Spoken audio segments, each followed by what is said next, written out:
what's up? I hope everything is quite well. In my today's lesson, I shall explain again another interesting part of speech which is known as verb. In our daily writing, we use lots of verb, but unfortunately, there are lots of parts in it. In my that video, I shall explain it elaborately. So if you want to know all that parts of that verb, then you have to watch that video completely without skipping any part. But before going to start that video, please subscribe my channel and press the bell icon button. And if you like my work, please give me one valuable like here. And after watching that video, still if you have any confusion about it, you can write down in the comment box. So that's all about it. Come with me, just to look see what is it precisely. So mates, now we shall explain all the parts which are included in the section of verb. So, verb is divided into 6 parts. First is main verb, second is linking verb, third one is auxiliary verb, fourth one that is modal verb, fifth that is stative verb, and the sixth number that is dynamic verb. So what are they exactly? First one that is main verb, second one that is linking verb,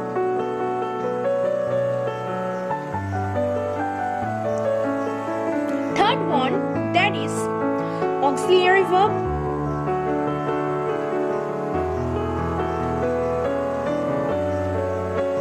fourth one that is modal verb, fifth one that is stative verb,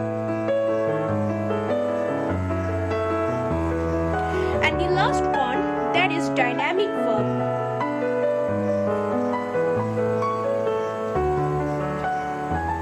So here we have got 6 types of verb, and they are literally main verb, linking verb, auxiliary verb, modal verb, stative verb, and the last one that is dynamic verb.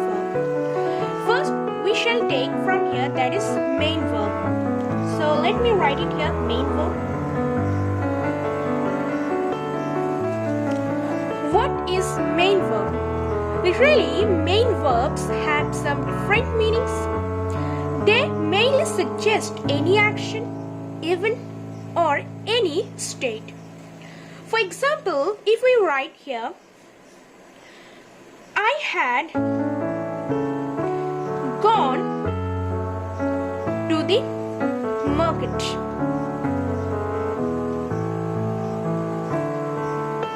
So here, gone is the main verb of that sentence.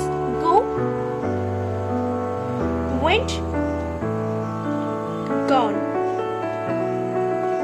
So here, gone, which is the past participle form of go, that is the main verb here in that particular sentence. So next, if we take another example here, that is, we are scrolling up.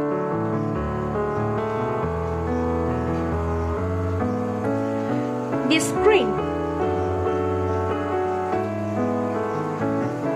So here you can see that I have used another sentence that is scrolling up. Literally, scrolling up also works as a main verb, scrolling, which is the present participle form of scroll. So here, scrolling up works as a main verb, scrolling, which is the present participle form of scroll. So exactly that is the main verb of that sentence, scroll. Now let me write another example to make it clear. If I write here, the girl is crying for injustice. So here I have written the girl is crying for injustice. So crying, which is the present participle form of main verb, and it reflects action. It reflects an action. Like the girl is crying. The process of crying, it is a complete action for her injustice. So that is the perfect example of main verb crying because it reflects a certain action by that girl who is crying here. So crying works here as a main verb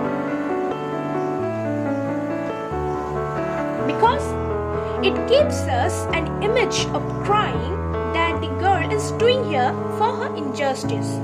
So here exactly crying works as a main verb. So that three examples will be helpful for you for making it much more clear about main verb. Now let me say you another part of that verb, that is linking verb.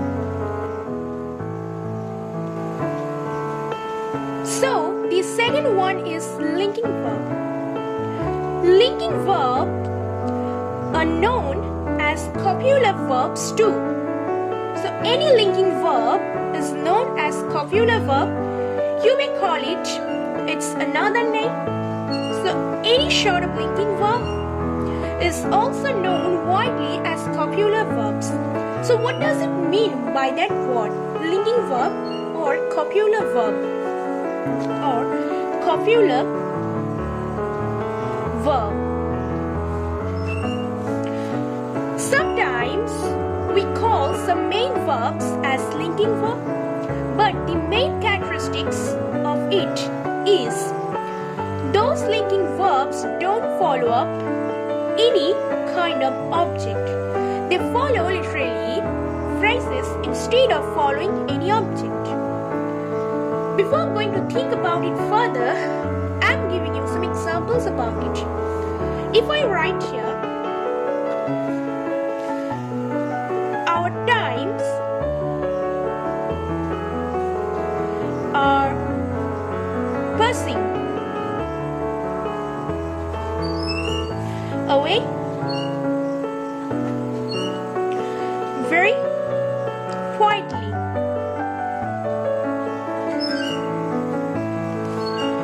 So here I have written our times are passing away very quietly.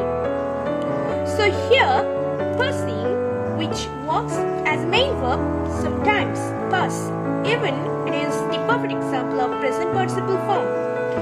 Passing, which gives us an image of work, an image of an action, certain action.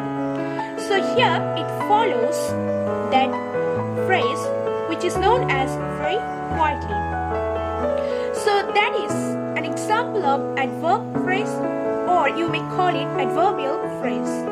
So here in that sentence you can see that pass away, which is a linking verb, even it is a main verb, but sometimes I've already told you that some main verbs are known as linking verb too. So here pass away, which works as a main verb in that particular sentence, it follows here that adverbial phrase that is very quietly. So here passing away, it's a linking verb which follows here very quietly, which is an adverbial phrase. So here pass away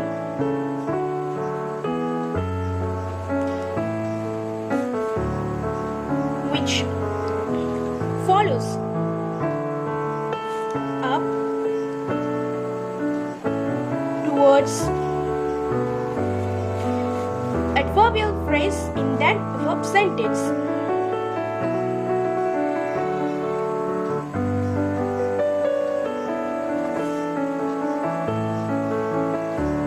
That is very quietly. So here pass away, that word which is following up that very quietly, which is an adverbial phrase here in that sentence. So pass away is perfectly a linking verb, or you may call it copular verb here.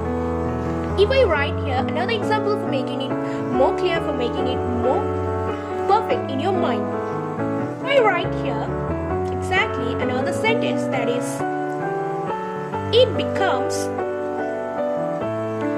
quite crazy. So here I have written it becomes quite crazy. Becomes, which is a linking verb in that sentence, or popular verb.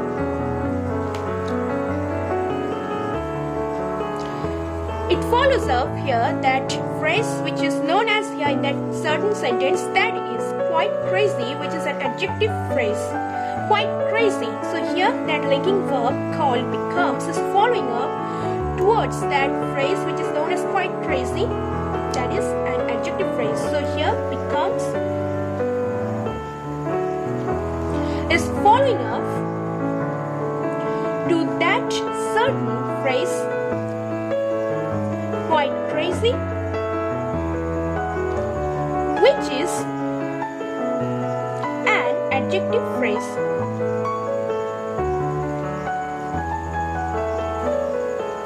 So that is the main matter about linking verb. What is it? If I sum up that whole matter, if I sum up the whole thing here, that would be linking verbs sometimes are known as copular verb, but the main characteristics here in it, that is, it doesn't follow up any object, but rather than it follows, if I say here very easily without making it more difficult, that sometimes a linking verb doesn't follow up any object, but rather it follows up a certain phrase of any sentence instead of following up any object. That is the main key point here in that topic, linking verb. Now let me explain another part of that verb, that is auxiliary verb, which is most important of our writing in English. So next let me explain it further about auxiliary verb.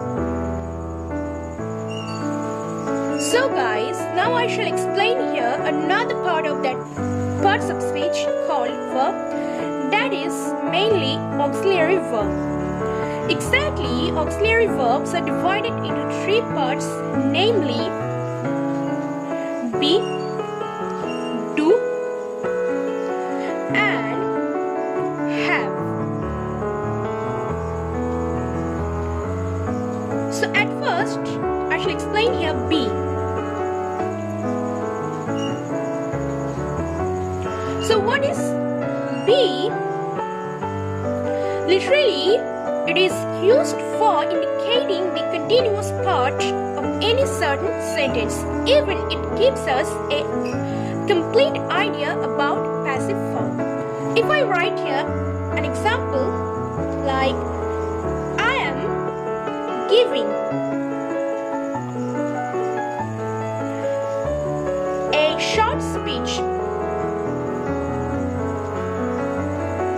So here you can see that am, which works as an auxiliary verb, and it gives us an image about a continuous part of that certain sentence.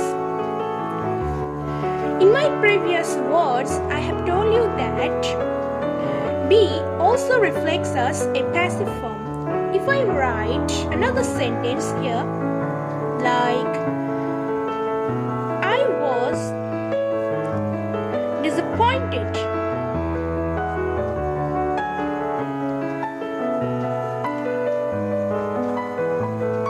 by his lack of interest.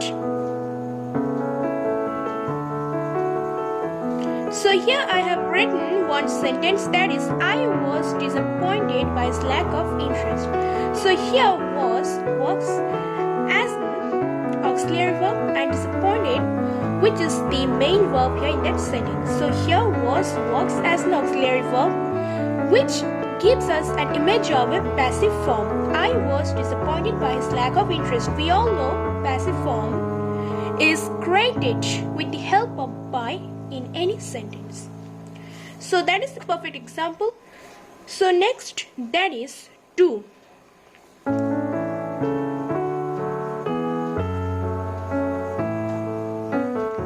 What is do? We use it mainly to refer an interrogative sentence, even negative sentences as well. If I write write any sort of example about it, like,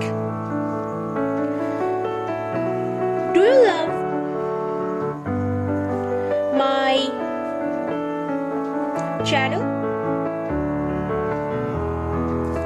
So here we have used in the very beginning part of that sentence, which is a perfect sentence of interrogative sentence. So here we have used do in an interrogative sentence, that do you love my channel? Do in the very beginning part of that sentence, which gives us an image of a certain interrogative sentence throughout that word do in that particular sentence. So that is the example of an interrogative sentence with the help of do. So here we have known that do also we use literally in any negative sentence. So if I write another sentence here, that is, I don't like cake. So here I have written I don't like cake. So here I have written another sentence of that do, that is, I don't like cake, which is a perfect example of negative sentence. It gives us an image that I don't love to eat it, that is cake. And here in that sentence, to make it negative, we have used do not do. So that is the example, a perfect example of that thing do, which gives us a lot of idea about it clearly. Next is in that auxiliary verb, that is have. Have.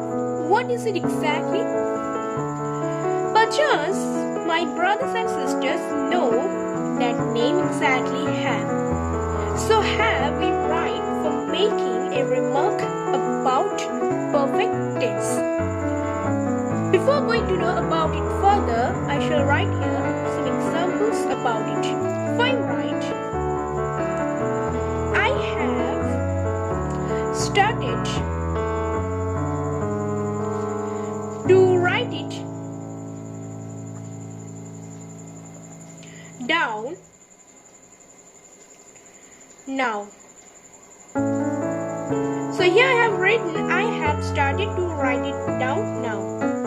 So in that sentence, with the help of have, it gives us an image of perfect tense. That is, I have started to write it down. It means that I had started in the past time, still it's going on that process of writing. I have started to write it down now. Next, another example, if I write that the resident has thrown a small paper.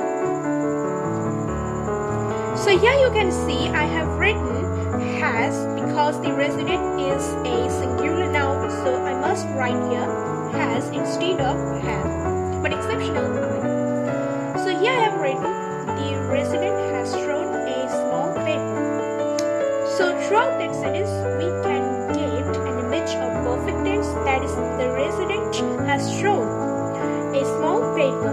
In that sentence, that paper which had started to throw towards a object, but still it's going on, it means that is a sentence of perfect tense, present perfect. Obviously, the resident has thrown a small paper, but the object is invisible here. So that is the whole matter about have, which is the main part of that verb, that is auxiliary verb. So here we have known three types of verb, that is be, do, have, which is main part of auxiliary verb.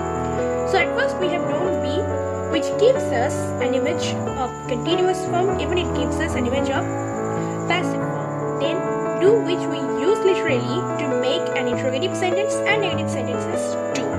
Next, have, we use it to make a remark about perfect form.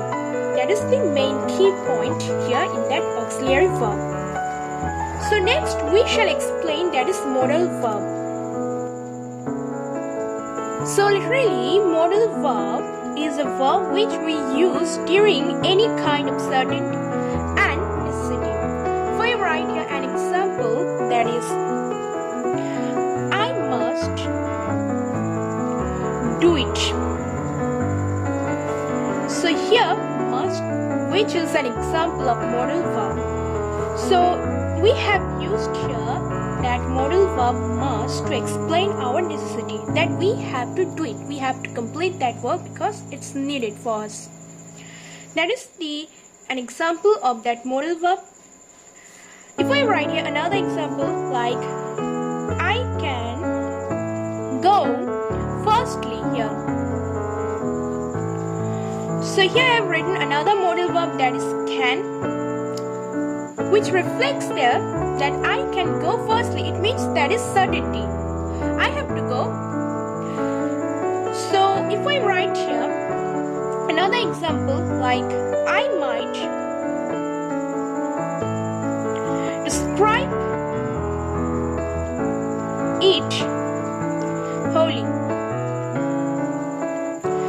So like my other preceding modal verb, might is also a modal verb here in that sentence, which gives us a necessity, an image of necessity.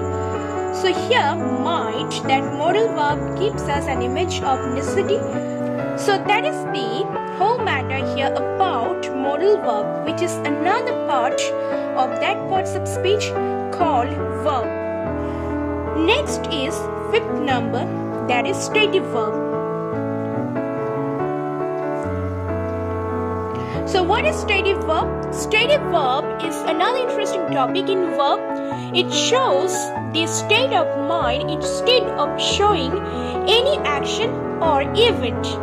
Even it doesn't reflect any progress of a work. For example, appear, suggest, refer, everything a belonging from that group of stative verb.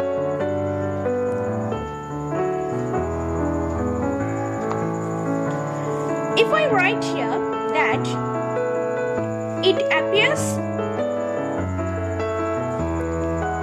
as an odd matter. So here you can see that it appears as an odd matter. So it doesn't give us an example of any action or any event. Just it gives us the condition of our mind, what we are thinking here. It appears as an odd matter. So that is the main thing in that stative verb. Next and the last one, that is dynamic verb. Dynamic verb.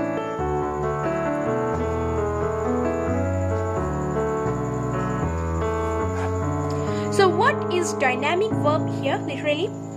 Dynamic verbs are completely contradictory from that stative verb. Even it cites any progress of an action or event. And also it shows emotions as well. For example, if I write here,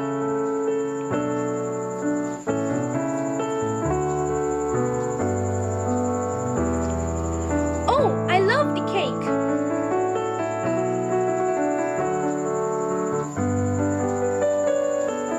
So here I have written, oh, I love the cake.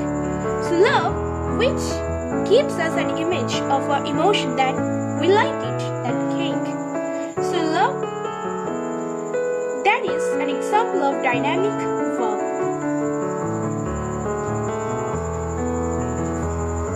Next, if I write, she is thinking.